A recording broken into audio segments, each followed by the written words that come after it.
କଳ୍ପନା କରନ୍ତୁ ପୃଥିବୀର ଦୁଇଟି ଅଲଗା କୋଣରେ ଦୁଇଟି ସମ୍ପୂର୍ଣ୍ଣ ଭିନ୍ନ ମହାଦେଶରେ ପ୍ରାୟ ଗୋଟିଏ ପ୍ରକାର କାହାଣୀ ଲେଖା ହେଉଥିଲା। ଆଉ ସେ କାହାଣୀ ଥିଲା ବିସ୍ଥାପନର। ଏ ହେଉଛି ଉତ୍ତର ଆମେରିକା ଆଉ ଅଷ୍ଟ୍ରେଲିଆର ମୂଳ ନିବାସୀଙ୍କ କଥା, ଯେଉଁମାନଙ୍କୁ ସେମାନଙ୍କର ନିଜ ମାଟିରୁ ହିଁ ହଟେଇ ଦିଆଯାଇଥିଲା। ତେବେ ଚାଲନ୍ତୁ ଆଜିର ଏ ଆଲୋଚନାରେ ଆମେ ବୁଝିବାକୁ ଚେଷ୍ଟା କରିବା ଏସବୁ କେମିତି ଆଉ କାହିଁକି ହେଲା। ଆକାଶକୁ କେମିତି କିଣି ହେବ ବା ବିକି ହେବ? 1854ରେ ଚିଫ୍ ସିଆଟଲ ପଚାରିଥିବା ଏହି ସରଳ ପ୍ରଶ୍ନଟି ଭିତରେ ହିଁ ଲୁଚି ରହିଛି ଆମର ଏ ପୂରା ଆଲୋଚନାର ସାର। କାରଣ ଏଇଟା ଖାଲି ଗୋଟେ ପ୍ରଶ୍ନ ନୁହେଁ, ଏଇଟା ହେଉଛି ଦୁଇଟି ଦୁନିଆ ଭିତରେ ଥିବା ଏକ ବିରାଟ ପାର୍ଥକ୍ୟ।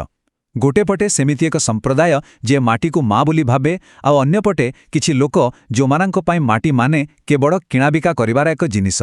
ତେଣୁ ଏ ଦୁହିଁଙ୍କ ଭିତରେ ସଂଘର୍ଷ ତ ହେବାର ହିଁ ଥିଲା। ତେବେ ଆମର ପ୍ରଥମ ଭାଗରେ ଆମେ ଏହି ଦୁଇ ଦୁନିଆର ସଂଘର୍ଷ ବିଷୟରେ ହିଁ କଥା ହେବା। ଜାଣିଲେ ଆଶ୍ଚର୍ଯ୍ୟ ହେବେ, ଏ ଲଢ଼େଇଟା ବନ୍ଧୁକ ବା ଖଣ୍ଡାରୁ ଆରମ୍ଭ ହୋଇନଥିଲା। ଏହାର ଆରମ୍ଭ ହୋଇଥିଲା ଚିନ୍ତାଧାରାରୁ, ମାଟିକୁ ନେଇ ଦୁଇଟି ସମ୍ପୂର୍ଣ୍ଣ ଅଲଗା ବିଶ୍ୱାସରୁ। ଆଉ ଏଇଟି ହିଁ ଥିଲା ସବୁ ସମସ୍ୟାର ମୂଳ। ଦେଖନ୍ତୁ, ମୂଳ ନିବାସୀମାନଙ୍କ ପାଇଁ ଜମି କ'ଣ ଥିଲା? ଏହା ଥିଲା ଈଶ୍ୱରଙ୍କର ଏକ ପବିତ୍ର ଉପହାର, ଯାହାକୁ ସମସ୍ତେ ମିଳିମିଶି ବ୍ୟବହାର କରିବେ ଆଉ ତାର ଯତ୍ନ ନେବେ। କିନ୍ତୁ ୟୁରୋପୀୟମାନଙ୍କ ଦୃଷ୍ଟିରେ ଜମି ଥିଲା ଏକ ସାମଗ୍ରୀ, ଗୋଟେ ସମ୍ପତ୍ତି, ଯାହାକୁ କିଣାଯାଇପାରିବ, ବିକାଯାଇପାରିବ ଆଉ ତାଠୁ ଯେତେ ସମ୍ଭବ ଲାଭ ଉଠାଯାଇପାରିବ। ତ ଗୋଟେ ଚିନ୍ତାଧାରା ଥିଲା ସମ୍ପ୍ରଦାୟକୁ ନେଇ, ଆଉ ଗୋଟେ ଥିଲା କେବଳ ବ୍ୟବସାୟକୁ ନେଇ। ଏ ଦୁଇଟା ଭିତରେ ତାଳମେଳ ବସିବା ତ କୌଣସି ପ୍ରଶ୍ନ ହିଁ ନଥିଲା। ଆଉ ଏଇ ଭୁଲ ବୁଝାମଣା ଯୋଗୁଁ ସେମାନଙ୍କର ପ୍ରଥମ ଦେଖା ସାକ୍ଷାତରୁ ହିଁ ଗଣ୍ଡଗୋଳ ଆରମ୍ଭ ହୋଇଗଲା। କେମିତି? ମୂଳ ନିବାସୀମାନେ ଯେତେବେଳେ ଉପହାର ଦେଉଥିଲେ, ସେମାନଙ୍କ ପାଇଁ ତାହା ଥିଲା ବନ୍ଧୁତା ବଢ଼ାଇବାରେ ଏକ ମାଧ୍ୟମ। କିନ୍ତୁ ୟୁରୋପୀୟମାନେ ଏହାକୁ କ'ଣ ଭାବିଲେ? ସେମାନେ ଭାବିଲେ ଏହା ଏକ ବିଜନେସ୍ ଡିଲ୍। ତ ଏଇଠି ବନ୍ଧୁତା ପାଇଁ ବଢ଼ାଯାଉଥିବା ହାତକୁ ଲାଭ ପାଇଁ ଏକ ସୁଯୋଗ ବୋଲି ଧରି ନିଆଗଲା। ଆଉ ଏଇଠୁ ହିଁ ସୃଷ୍ଟି ହେଲା ଅବିଶ୍ୱାସ, ଯାହା ପରେ ବହୁତ ବଡ଼ ରୂପ ନେଲା। ହେଲେ ଏକଥା ବି ସତ୍ ଯେ ସବୁ ୟୁରୋପିଆନ୍ ଏମିତି ଭାବୁନଥିଲେ। କିଛି ଲୋକ ଥିଲେ ଯେଉଁମାନେ ଏହି ଅନ୍ୟାୟକୁ ଦେଖିପାରୁଥିଲେ। ଗୋଟେପଟେ ସରକାରୀ କାଗଜପତ୍ରରେ ମୂଳ ନିବାସୀମାନଙ୍କୁ ଅସଭ୍ୟ କହି ସେମାନଙ୍କର ଜମି ହଡ଼ପ କରିବାକୁ ଠିକ୍ ବୋଲି କୁହାଯାଉଥିଲା। କିନ୍ତୁ ଅନ୍ୟପଟେ ୱାଶିଂଟନ୍ ଇର୍ଭିଂଙ୍କ ଭଳି କିଛି ଲୋକ ସତଟାକୁ ଲେଖୁଥିଲେ। ସେମାନେ ଦେଖୁଥିଲେ କେମିତି ସେହି ନିରୀହ ଲୋକମାନଙ୍କ ଉପରେ ଅତ୍ୟାଚାର କରାଯାଉଛି। ଆଉ ସେମାନଙ୍କର ଭୁଲ କେବଳ ଏତିକି ଥିଲା ଯେ ସେମାନେ ଦୁନିଆକୁ ଟିକେ ଅଲଗା ନଜରରେ ଦେଖୁଥିଲେ। ଏବେ ଆସିବା ଆମର ଦ୍ୱିତୀୟ ଭାଗକୁ, ଯାର ନାଁ ମହାବିସ୍ଥାପନ। ଏଇଠି ସେହି ଚିନ୍ତାଧାରାର ଲଢ଼େଇଟା ବାସ୍ତବ ରୂପ ନେଲା। ସମ୍ପ୍ରସାରଣ ନାଁରେ ଆରମ୍ଭ ହେଲା ଏକ ନିଷ୍ଠୁର ପ୍ରକ୍ରିୟା। ଏହା ସେହି ସମୟ ଥିଲା ଯେତେବେଳେ ୟୁରୋପୀୟ ବସ୍ତିଗୁଡ଼ିକ ମାଡ଼ି ଚାଲିଲା, ଆଉ ଗୋଟିଏ ପରେ ଗୋଟିଏ ମୂଳ ନିବାସୀ ସମ୍ପ୍ରଦାୟକୁ ଯୋଜନାବଦ୍ଧ ଭାବେ ସେମାନଙ୍କର ବାପା ଅଜା ଅମଳର ମାଟିରୁ ଜୋର ଜବରଦସ୍ତ ଉଠେଇ ଦିଆଗଲା। ଏଇ ମାନଚିତ୍ରଟିକୁ ଦେଖନ୍ତୁ। ଏଥିରେ ଆମେରିକା କେମିତି ଧୀରେ ଧୀରେ ପଶ୍ଚିମ ଦିଗକୁ ବଢ଼ି ଚାଲିଛି ତାହା ଦେଖାଯାଉଛି। କିନ୍ତୁ ଜାଣନ୍ତି, ଏଟା ଖାଲି ଜମିଜମା ବଢ଼ାଇବାର କାହାଣୀ ନୁହେଁ। ଏଇ ମାନଚିତ୍ରରେ ଟଣାଯାଇଥିବା ପ୍ରତିଟି ଗାର, ପ୍ରତିଟି ନୂଆ ଅଞ୍ଚଳ, ଏହା ପଛରେ ଲୁଚି ରହିଛି ଗୋଟେ ଗୋଟେ ସମ୍ପ୍ରଦାୟର ଦୁଃଖ। ଘର ହରାଇବାର ଦୁଃଖ, ସଂସ୍କୃତି ହରାଇବାର ଦୁଃଖ, ଆଉ ନିଜର ପରିଚୟ ହରାଇବାର ଦୁଃଖ। ଆଉ ଏଇ ଯେଉଁ ସମ୍ପ୍ରସାରଣ ହେଉଥିଲା, ତା କିଛି ହଠାତ୍ ହେଇଯାଇନଥିଲା। ଏହା ପଛରେ ଥିଲା ପୂରା ଯୋଜନା। ଏଇ ଟାଇମ୍ଲାଇନ୍କୁ ଦେଖିଲେ ଆମେ ବୁଝିପାରିବା ଯେ କେମିତି 100 ବର୍ଷରୁ ବି ଅଧିକ ସମୟ ଧରି ଲୁଇଜିଆନା କିଣା ହେବାଠୁ ଆରମ୍ଭ କରି କାଲିଫର୍ଣ୍ଣିଆର ଗୋଲ୍ଡ ରଶ୍ ପର୍ଯ୍ୟନ୍ତ ପ୍ରତ୍ୟେକ ବଡ଼ ଘଟଣା ସମୁଦ୍ରର ଢେଉଳ ଭଳି ଆସୁଥିଲା ଆଉ ମୂଳ ନିବାସୀମାନଙ୍କୁ ସେମାନଙ୍କ ଜାଗାରୁ ଆହୁରି ପଛକୁ ଠେଲି ଦେଉଥିଲା।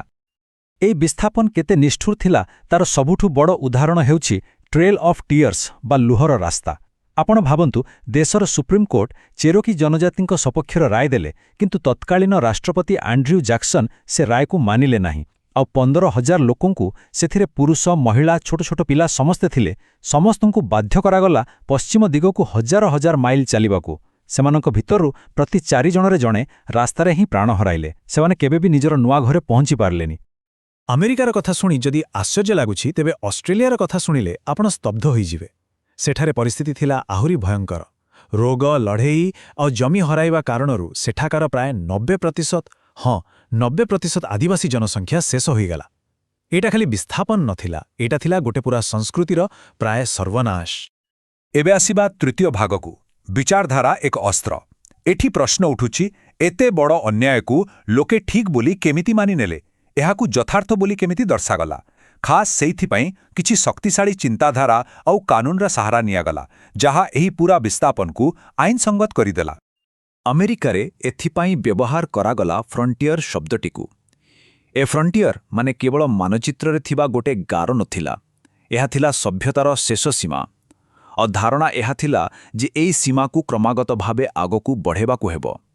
ତ ଯେମିତି ଯେମିତି ଏହି ଗାର ପଶ୍ଚିମ ଆଡ଼କୁ ଆଗଉଥିଲା, ସେମିତି ସେମିତି ମୂଳ ନିବାସୀଙ୍କ ଜମିକୁ ଗୋଟେ ପ୍ରକାର ଗିଳି ଚାଲିଥିଲା ଆଉ ସେମାନଙ୍କୁ ପଛକୁ ଠେଲି ଦେଉଥିଲା। ଆଉ ଅଷ୍ଟ୍ରେଲିଆରେ ଯେଉଁ ଅସ୍ତ୍ର ବ୍ୟବହାର ହେଲା ତାର ନାଁ ଥିଲା ଟେରା ନୋଲିୟସ୍। ଏହା ଏକ ଲାଟିନ୍ ଶବ୍ଦ ଯାର ମାନେ ହେଉଛି କାହାରି ଜମି ନୁହେଁ। ଆପଣ କଳ୍ପନା କରନ୍ତୁ, ବ୍ରିଟିଶମାନେ ଘୋଷଣା କରିଦେଲେ ଯେ ଯେହେତୁ ଆଦିବାସୀମାନଙ୍କ ପାଖରେ ଆମ ଭଳି ବାଳଦିଆ ଜମି ନାହିଁ କି କାଗଜପତ୍ର ନାହିଁ, ତେଣୁ ଏ ପୁରା ମହାଦେଶଟା ଖାଲି ପଡ଼ିଛି। ହଜାର ହଜାର ବର୍ଷରୁ ଲୋକେ ରହୁଥିବା ଗୋଟେ ଜାଗାକୁ ଆଇନଗତ ଭାବେ ଖାଲି ବୋଲି କହିଦିଆଗଲା, ଆଉ ଦଖଲ ପାଇଁ ରାସ୍ତା ସଫା କରିଦିଆଗଲା। ଏସବୁ ପଛରେ ଥିଲା ନିଜ ସୁବିଧା ଅନୁସାରେ ତିଆରି କରାଯାଇଥିବା ଗୋଟିଏ ତର୍କ। ସେମାନେ କହିଲେ ମୂଳ ନିବାସୀମାନେ ଅସଭ୍ୟ, କାରଣ ସେମାନେ ଲାଭ ପାଇଁ ଜମିକୁ ବ୍ୟବହାର କରୁନାହାନ୍ତି। ସେମାନଙ୍କର ପ୍ରକୃତି ସହ ମିଶି ଚଳିବାଟାକୁ ପୁରୁଣାକାଳିଆ ବୋଲି କୁହାଗଲା। ତର୍କଟା ବହୁତ ସିଧା ଥିଲା। ଯଦି ତୁମେ ଆମ ଭଳି ଜମିକୁ ବ୍ୟବହାର କରିପାରୁନ, ତେବେ ତୁମେ ସେ ଜମି ପାଇବାକୁ ଯୋଗ୍ୟ ନୁହଁ। ବାସ୍ ଏହି ଯୁକ୍ତି ଦେଖାଇ ଜମି ଲୁଟିବାକୁ ପ୍ରଗତିର ନାଁ ଦେଇ ଦିଆଗଲା। କିନ୍ତୁ କୌଣସି ବି ଅନ୍ୟାୟ ସବୁଦିନ ପାଇଁ ରୁହେ ନାହିଁ। ଏବେ ଆସିବା ଆମର ଚତୁର୍ଥ ତଥା ଶେଷ ଭାଗକୁ, ପରିବର୍ତ୍ତନର ପବନ। ପିଢ଼ି ପରେ ପିଢ଼ି ଧରି ଅତ୍ୟାଚାର ସହିବା ପରେ ବିଂଶ ଶତାବ୍ଦୀର ଶେଷରେ ପରିବର୍ତ୍ତନର ଆଭାସ ମିଳିଲା। ଏହି ସମୟରେ ମୂଳ ନିବାସୀ ସମ୍ପ୍ରଦାୟମାନେ ନିଜ ଅଧିକାର, ନିଜ ସଂସ୍କୃତି ଆଉ ନିଜ ଇତିହାସକୁ ଫେରି ପାଇବା ପାଇଁ ଏକ ଲମ୍ବା ଆଉ କଠିନ ଲଢ଼େଇ ଆରମ୍ଭ କଲେ।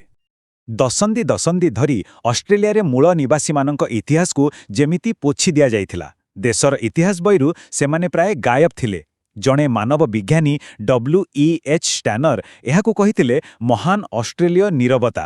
ଆଉ 1970 ଦଶକ ବେଳକୁ ଯାଇ ଏହି ଜବରଦସ୍ତ ଚୁପ୍ ଶେଷରେ ଭାଙ୍ଗିବାକୁ ଲାଗିଲା।